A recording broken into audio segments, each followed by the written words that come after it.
E aí pessoal, tudo bom com vocês? Eu espero que sim. Estamos aqui em outro vídeo e hoje eu tô aqui com um vídeo meio diferente, para falar a verdade. E no meu outro canal eu acabei fazendo, no caso, uma postagem onde eu queria opiniões polêmicas sobre Dragon Ball. Então hoje eu vou compartilhar algumas que vocês botaram aqui e vamos ver se eu concordo ou se eu discordo da opinião. O filme O Renascimento da Fusão tem um roteiro fraco e mal executado. E olha, eu não poderia concordar menos, cara, porque quando você vai ver sobre filmes de Dragon Ball e tudo mais, por algum motivo ele é o filme que é melhor falado, sabe? Dos filmes que tem, o pessoal fala muito dele. E daí você vai assistir o filme, o que tem o filme? É uma trama sobre basicamente o inferno soltando todos os vilões de Dragon Ball Z. Nenhuma luta é importante lá, o máximo que tem é Freeza contra Gohan e ninguém liga. Aí a trama no inferno é o Goku contra o Janemba. Aí depois aparece o Vegeta, eles fazem a fusão, erram a fusão. O Vegeta gordo, ou melhor, o VQ, ele luta por mais tempo do que o Godita, porque o Godita ele aparece nos últimos 2 minutos. E daí ele não tem tempo de tela, cara. O pessoal gosta muito do filme porque foi aí que o Godita estreou. Mas o filme, ele não tem nada demais, cara. O filme, eu diria que ele é um dos mais sem sal que tem. Claro, o Janemba é legal, ele é legal pra jogo. O Godita, ele é legal também, tipo, só que o Godita, ele é legal mesmo sem ser só pra jogo.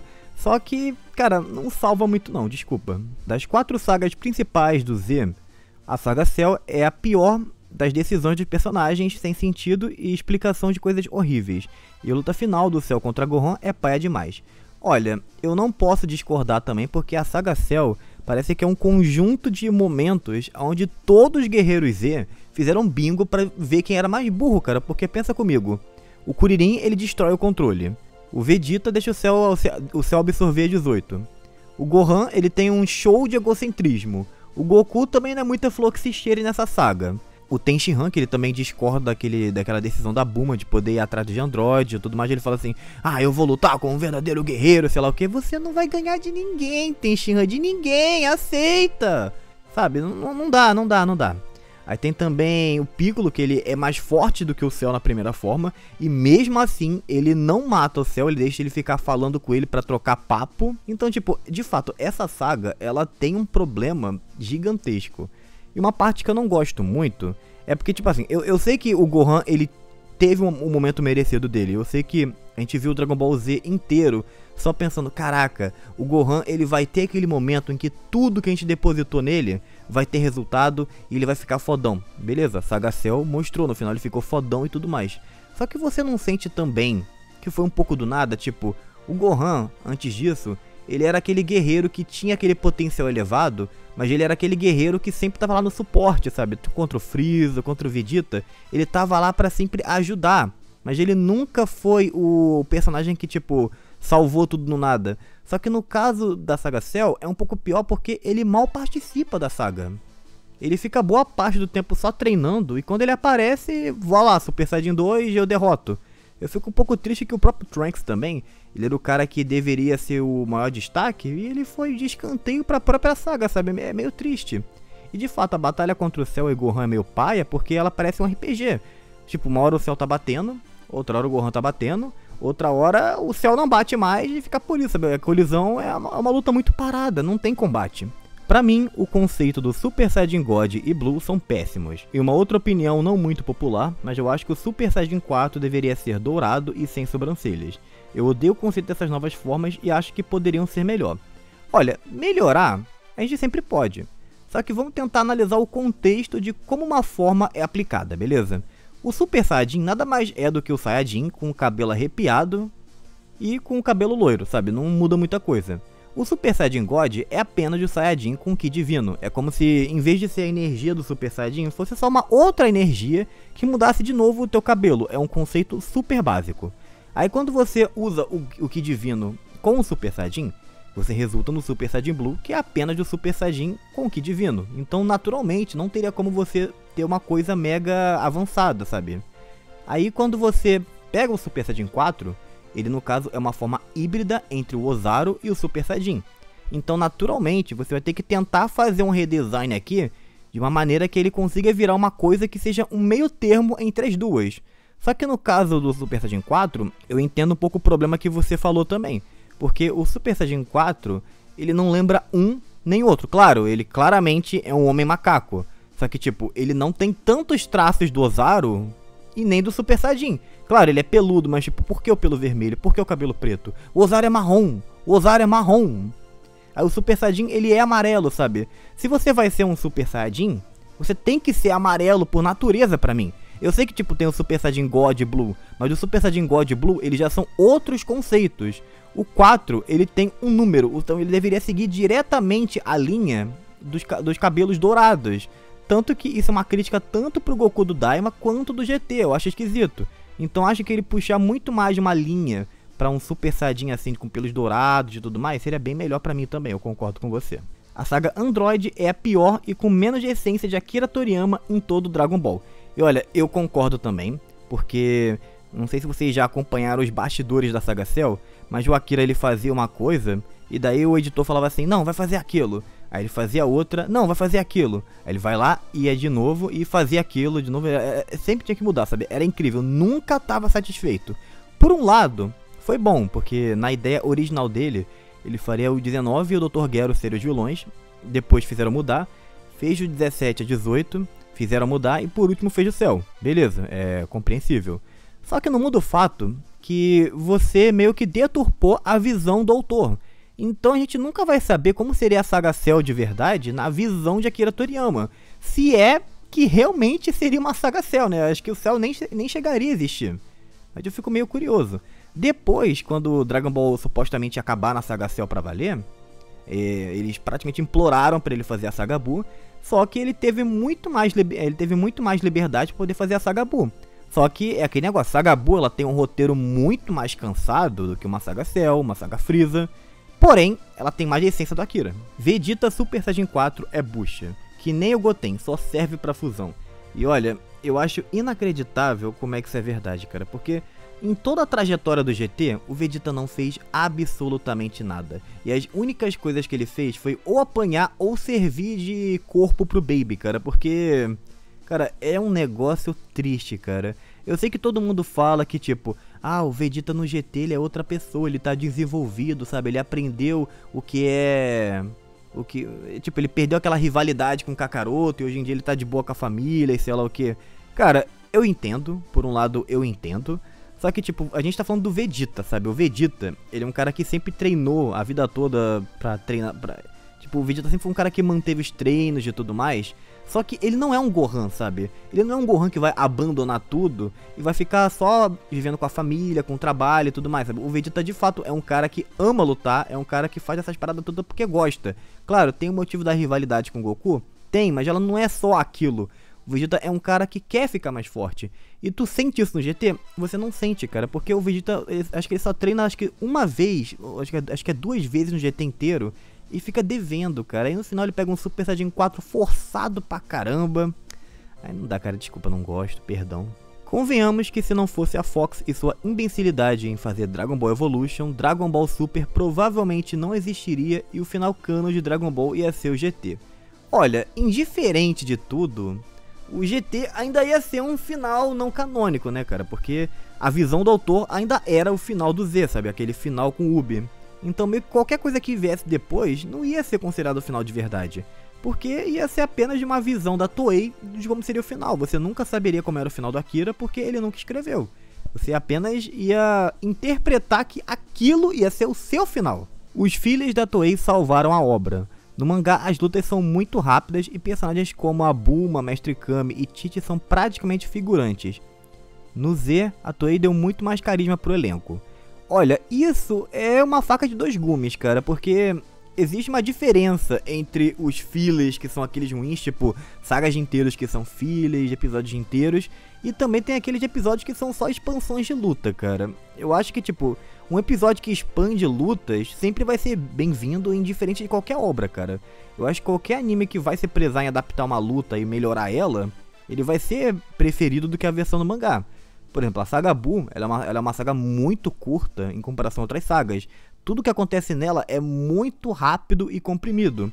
Então qualquer filler que for aumentar uma luta vai ser bem-vindo. Só que eu acho que todos os fillers da Toei, aí já é um pouco de exagero, cara. Eu acho que tem vezes que eles perdem um pouco a linha Eu acho que é sempre um exagero, mas vai ficar por aí. Super Saiyajin God e Blue são duas formas inúteis na obra.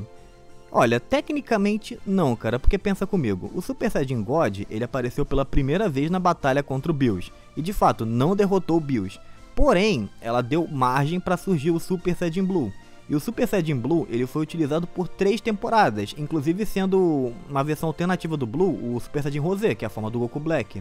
Porém, mesmo que eles não sejam úteis necessariamente para o instinto superior, por exemplo, não muda o fato de que eles são conceitos para você poder evoluir. Então, mesmo que eles não sejam uma versão beta do instinto superior, eles no caso são formas úteis porque eles deram no caso o pontapé de entrada para o Ki divino, que também envolve o instinto. GT é melhor que o Daima no quesito momentos épicos e memoráveis, conceito do Super Saiyajin 4, trilha sonora, abertura, e o Goku do Super é inferior ao do Z em maturidade e forma de agir em momentos sérios. Bom, olha só, no Daima, eu acho que a comparação honesta entre Daima e GT tem que ser feita na viagem pelo universo. Porque, pô, o Daima é focado em uma aventura por um mundo novo, enquanto o GT é focado numa primeira saga que tem uma viagem pelo universo. Você comparar, sei lá, a viagem pelo... Tipo, você comparar o Daima com a saga Baby adiante, é tipo tu comparar, sei lá, com a saga Saiyajin, com a saga Frieza, não faz sentido. Porque você tem que comparar coisas que tem, no caso, premissas parecidas. E no caso, entre as aventuras, pô, 1000 vezes a do Daima. A aventura do Daima é muito mais interessante do que a aventura do GT. Até hoje, eu não consegui chegar na viagem pelo universo até o final, cara. Aquela saga me dá muito sono. E sobre o Goku ser mais sério, sei lá o que, o Goku virou meio que uma caricatura do que ele era, basicamente, sabe? Ele ficou muito mais bobo, mas isso é uma coisa que eu acho que estava sendo programada desde o finalzinho da saga Buu, cara. Na saga Buu, assim, o Goku depois já estava um pouquinho mais sem noção, então eu sinto que já era uma ideia do Akira, mas eles foram piorando com o tempo. Trunks do futuro é um personagem mal aproveitado tanto na saga Cell quanto na saga Black. Então tá, isso aqui é um tópico interessante porque é verdade, o Trunks ele tem um primeiro momento muito incrível, ele derrota o Freeza, só que ele derrota o Freeza e depois a gente descobre que ele nem precisava derrotar o Freeza, ele humilha o personagem que antes era temido por todo o universo e depois tu vê que tipo, nem precisava, o Goku ia chegar lá e fazer a mesma coisa que ele fez, se bobear até mais fácil. Só que o ponto é que depois a saga Cell ela não sabe o que fazer com o Trunks, porque o Trunks, ele depois que volta pra ajudar contra os androides, ele basicamente é movido de um lugar pro outro. Ah, ele enfrenta os 17 e 18, perde, aí depois ele vai pra casa do Kami, vai pro avião lá, ele vai indo pra tudo quanto é canto, cara, e não dá em lugar nenhum. Aí depois ele vai treinar na sala do tempo, aí depois vai enfrentar o Cell, não derrota o Cell, aí depois vai nos jogos do Cell, morre pro Cell. Aí depois ele tem finalmente um pouco de momento onde ele derrota 18, 17, derrota o Cell e beleza. Ele teve lá a conclusão dele no Z. Depois quando ele volta no Super, aí você vai ter duas linhas de raciocínio. A primeira é a do mangá e a segunda é a do anime. O do mangá, desculpa, eu detesto o Trunks do mangá, cara. O Trunks do mangá é muito bunda mole, cara. Ele não tem nenhum destaque na própria saga, cara. Porque tipo, uma coisa é o Gohan não ter destaque. Porque, pô, o Gohan, ele aparece em toda a saga. Mesmo que ele não esteja lutando, ele tá lá. Só que o Trunks é um personagem que aparece a cada década. Vai demorar muito pra você ver o Trunks de novo. E o problema é que ele não teve o destaque merecido no mangá, cara. No anime, eu sei que pra algumas pessoas pode ser meio forçado e tudo mais, mas, cara, o Trunks, ele rouba muito momento no anime, cara. E é uma coisa que eu admiro, cara, porque... Pô, vamos pegar aqui um exemplo de uma coisa que o pessoal paga mó pau no mangá. O Mestre Kami no mangá, ele desvia de alguns golpes do Jiren, e o pessoal aplaude. Aí no anime, o Trunks, ele tem vários momentos fodões, incríveis, interessantes. A pessoa fala, ah não, é muito forçado. Você percebe como as pessoas são muito seletivas. Então de fato, o Trunks, ele merecia muito mais do que tem. Fãs atuais de Dragon Ball defendem qualquer coisa medíocre que sai ultimamente. Olha, os antigamente também defendiam, então a gente tá na mesma estaca.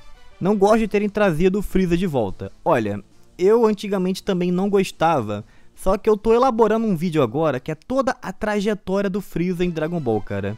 E eu vi toda a construção que ele teve depois que ele morre como Mecha Freeza, cara. Ele foi trago de volta muitas vezes pela Toei, e isso atrapalhou muito a maneira que a gente vê o Freeza. Então ele teve meio que uma redenção inteira no momento que ele voltou no Torneio do Poder. A partir dali ele era outro personagem, ele tava muito mais interessante, ele tava meio anti-herói. Só que também eu acho que não podem forçar o Freeza mais além da conta, ele vai ter que ser usado assim de uma maneira mais cautelosa com o tempo. Eu não odeio a explicação de como os Saiyajins do Universo 6 conseguiram se transformar em Super Saiyajin. Claro, não julgo quem achou bizarro e broxa pra caralho, porque parece mesmo. Mas creio que o pessoal tá esquecendo que estamos falando de um universo diferente do 7, que apenas conhece a raiva para atingir o Super Saiyajin. E essa foi a maneira que eles encontraram para explicar. Ainda não julgo quem acha que foi estranho, mas não odeio essa explicação como todos parecem odiar.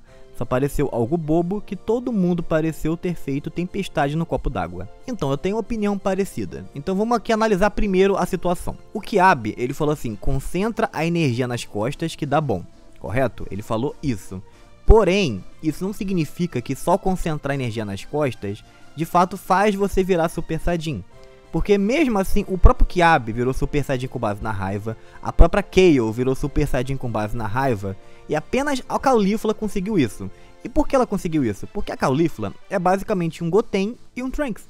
Então qualquer coisa que desse um gatilho nela ia fazer ela virar Super Saiyajin, energia nas costas ou não. A energia nas costas é apenas uma metáfora aleatória. Por exemplo, uma pessoa que não sabe botar em palavras exatas alguma coisa. Vamos supor que eu quero aprender a assoviar. Daí a pessoa fala assim pra mim, pô, você tem que fazer um Kaban e depois de um Afbon. Tipo, você não entende nada. Porém, para aquela pessoa faz sentido e ela apenas não sabe explicar toda a coisa que ela tá fazendo e ela apenas usa uma metáfora nada a ver. Eu acho que, tipo, o Kiabe falar da energia nas costas é só uma maneira de falar, mas não quer dizer que é necessariamente daquele jeito que ele vira. Tanto que o Kiabe não vira Super Saiyajin com energia nas costas. A Caulifla é a única pessoa que virou e a Caulifla viraria Super Saiyajin de qualquer jeito, não muda nada. Tanto que o 2 dela, ela não consegue com energia nas costas, ela vira o 2 como se fosse nada também. A energia nas costas não é o segredo. A Caulifla é o segredo. O GT não é ruim, só é moda falar mal porque lançou depois do Z. Se Daima e GT invertessem o período em que fossem lançados, GT ia ser muito melhor falado do que o Super. Olha, eu acho que não, cara, porque eu desde criança nunca gostei do GT, sabe? Então, tipo, eu acho que não é coisa da época, eu acho que é realmente o que reflete, cara. Porque, olha só, a primeira saga do GT é tão ruim que não foi nem pra versão americana. A maioria do pessoal conhece o GT a partir da saga Baby. De fato, a saga Baby é bem legal. Só que depois tem a do Super 17, que não é boa. A gente tem a saga dos dragões malignos, que só 3 dragões salvam. Então, tipo, o GT é uma obra com, sei lá, ela é, sei lá, uns 30% boa só, sabe? Não muda o fato que ela é ruinzinha assim, cara. Desculpa. E pra finalizar, o anime do Super é bem melhor que o mangá do Super, excluindo o arco Moro pra frente. Olha, essa aqui vai dar uma polêmica boa, mas tudo bem, eu vou tentar, né? Então, eu acho que não existe uma resposta exata. Porque muitas coisas boas do mangá estão no mangá e muitas coisas boas do anime estão no anime. Que é um exemplo, Saga Black. A Saga Black pra muitos é perfeita no mangá. Pra mim, ela é lotada de problemas. E a do anime, pra mim, ela tem muitas qualidades, mas ela também tem muitos problemas. Um deles é a animação, cara. Se você pegasse os personagens bonitinhos, bem desenhados como fosse no mangá e colocasse no anime, ninguém ia ver nenhum defeito. Porém, o anime do Super ainda tava cagado nessa época em animação. Então pra mim, a decisão perfeita seria você pegar detalhes das duas versões e juntar numa só. Ó, vamos pegar aqui por exemplo, vamos fazer aqui uma balança.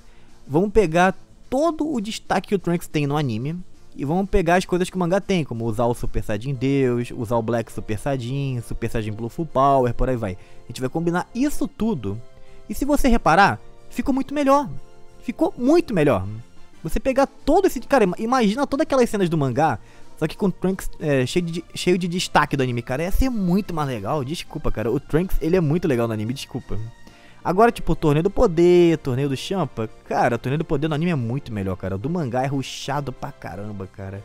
E até aquela cena do instinto superior, pra mim ela não é boa também. Tem algumas pessoas que falam que ela é incrível, muito melhor que a do anime. Só que a do anime, eles usam muito mais um gatilho no sentido, tipo, o Goku vai ter que se fortalecer e se superar pra poder fazer alguma coisa. Enquanto no mangá, eles botam o Goku de idiota, cara. No mangá, o Goku... ele esquece o que é ser um artista marcial, sendo que o Goku, ele é profissional, cara. Ele já sabe exatamente tudo o que é ser um artista marcial. O mestre Kami pergunta, o que é ser um lutador, o que é ser um guerreiro e tudo mais. O Goku fala, poder. Poder, Goku, você falou poder. Desculpa, cara, esse não é o Goku. O Goku, ele não ele não é desse jeito, desculpa, ele não é desse jeito, me perdoem. Mas agora eu acho que eu fico por aqui, eu analisei muitas opiniões, ainda vai ter outras pra analisar, eu vou deixar até outras pra outro vídeo no futuro, não sei quando vai ter, mas foi interessante por hoje, pessoal, muito obrigado por tudo, gente, valeu, tchau e fui!